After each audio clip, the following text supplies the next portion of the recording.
Hi hello నమస్తే. నేను ఇవాళ ఒక న్యూస్ విన్నాను. ఆ న్యూసే మీతో షేర్ చేయాలని చెప్పేసి మీ ముందుకు నేను వచ్చాను ఫ్రెండ్స్.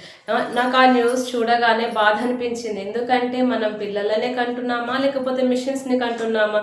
కాదు కదా.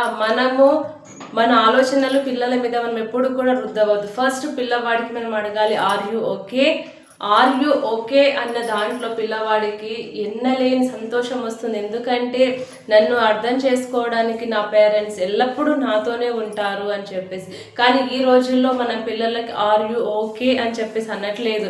ఎందుకంటే పొద్దున్న నుంచి నైట్ పడుకునే వరకు వాళ్ళకి మనం స్ట్రెస్లోనే ఉండేలాగా చేస్తున్నాం. ఎలా అంటే నువ్వు మార్నింగ్ లేవగానే చదువుకోవాలి, ఫ్రెష్ అప్ అవ్వాలి, బ్రేక్ఫాస్ట్ చేయాలి, స్కూల్కి వెళ్ళాలి. వాడికి ఇష్టం లేకపోయినా నువ్వు చదువు చదువు చదువు చదువు అని చెప్పేసి రుద్దుతున్నాం తప్ప నీకు ఏమి ఇష్టము అని మనం ఏనాడు అడగట్లేదు. వాడికి ఇష్టం ఉంది అని చెప్పే లోపే మనం వాడికి అవి ఇవి తెచ్చి పెట్టేస్తున్నాం. వాడేమనుకుంటున్నాడు, మా అమ్మ నాన్న ఇన్ని తెస్తున్నారు కానీ నాకేమి ఇష్టం అడుగుతున్నారా? అడగట్లేదు కదా. కాబట్టి వాడు ఆలోచించడమే మానేశాడు. ఎందుకంటే మనము ఏమిస్తున్నాము వాళ్ళకి? తినడానికి ఫుడ్, వేసుకోవడానికి బట్టలు, కానీ లోపల వాడు ఆలోచించే థింగ్స్ మనం తెస్తున్నామా? వాడు థింక్ చేసే వాటిని మనం అందుకోగలుగుతున్నామా? లేదు ఫ్రెండ్స్, ఇది కరెక్ట్ కాదు. పిల్లవాడు పువ్వు లెక్క స్వేచ్ఛగా స్వచ్ఛంగా ఎదగాలి, పక్షి లెక్క ఎగరాలి. అలానే కానీ నువ్వు పంజరంలో వేస్తున్న చిలక లెక్క మనము ఒకటే దగ్గర ఉండి నువ్వు చదువు ఇది అంటే కరెక్ట్ కాదు. ఈరోజు పిల్లవాడు ఎట్లా అయ్యాడు వాడు తెలుసా? చిన్నకున్నప్పటి నుంచి వాడి అమ్మ నాన్న వాడిని స్ట్రెస్లో పెంచారు. ఎలా అంటే నువ్వు చదువుకోవాలి, బెస్ట్ మార్క్స్ రావాలి.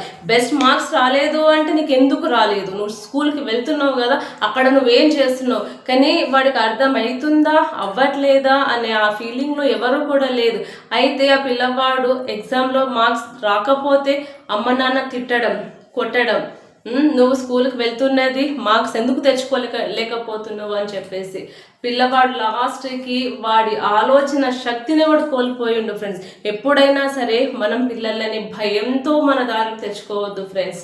పిల్లలని మనం భక్తిగా ప్రేమగా మన దారిలోకి తెచ్చుకోవాలి. నాన్న నువ్వు ఓకేనా, నీ వల్ల అయితే నువ్వు చదువు, లేదు అంటే నీకు అర్థం అయ్యేంత వరకు దాన్ని ప్రాక్టీస్ చేయి అనాలే తప్ప నువ్వు ఇది చెయ్యి అది చెయ్యి అని ఎప్పుడు కూడా అనవద్దు. ఆ పిల్లవాడు ఇవాళ వాడు ఎలా అయ్యాడంటే ఎవరితోటి మాట్లాడడానికి ఇంట్రెస్ట్ చూపించట్లేదు ఫ్రెండ్స్.